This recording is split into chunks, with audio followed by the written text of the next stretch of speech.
actually, when the American Constitution was drafted, there was a lot of concern about political parties. So famously, some of the founding fathers wrote about the dangers of faction. But pretty quickly, as almost always happens in political life, parties developed. And for almost the whole history of the United States, what you've had are two dominant parties competing against each other. But then if you look at the US, don't mistake the fact that there are still two dominant parties for a lack of change or for complete stability. Because parties are ultimately coalitions. They bring together different interests, different social groups, and those groups move around, they change their allegiances, they gain and they lose strength over time. What is it that actually holds these coalitions together? Well, one thing, of course, is the possibility of actually wielding power. Because one of the things that we see from studying the history of American political parties is that coalitions form that are capable of actually winning the presidency and winning office.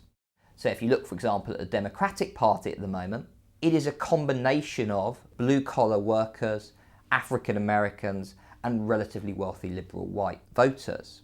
And this is a coalition that is capable of actually winning elections.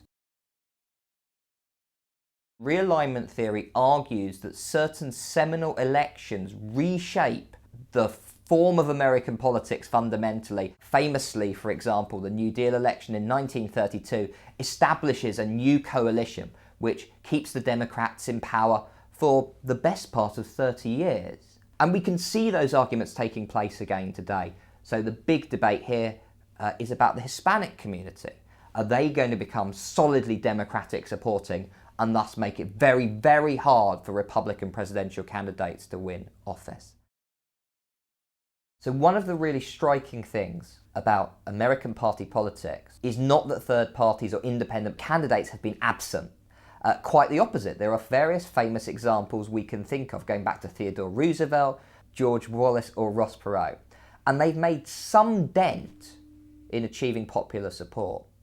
But partially because of the American electoral system and partially because of the resilience of the two-party system, these have been relatively brief flurries in American electoral history. While it has remained very resilient to third-party challenges, the parties themselves have proved to be relatively permeable to outsiders. So a really famous example of this is Jimmy Carter in 1976.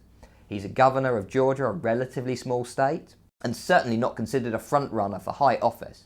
And yet in the post-Watergate environment, Democratic Party supporters and then the American people were looking for an outsider. It's an element of the institutional setup that the American parties have that such circumstances are possible. So there's a real tension in American political parties that the primary system and the power that that gives to party supporters, who we know at certain times might be far more extreme than the average voter, could undermine political parties in a big way. It could make them unelectable, it could push them out to the fringes. But at the same time, it provides a massive tool for reinvention at moments of political crisis. It's noticeable that, for example, there is no equivalent to a far-right party in the United States that you find in many European countries. So maybe this is the system accommodating those political tensions. One thing we can say about the American two-party system is it's been through depression, it's been through civil wars, it's been through global conflicts, it's been through massive scandals, including the unseating of a president. And yet it has stayed in place, it has remained resilient.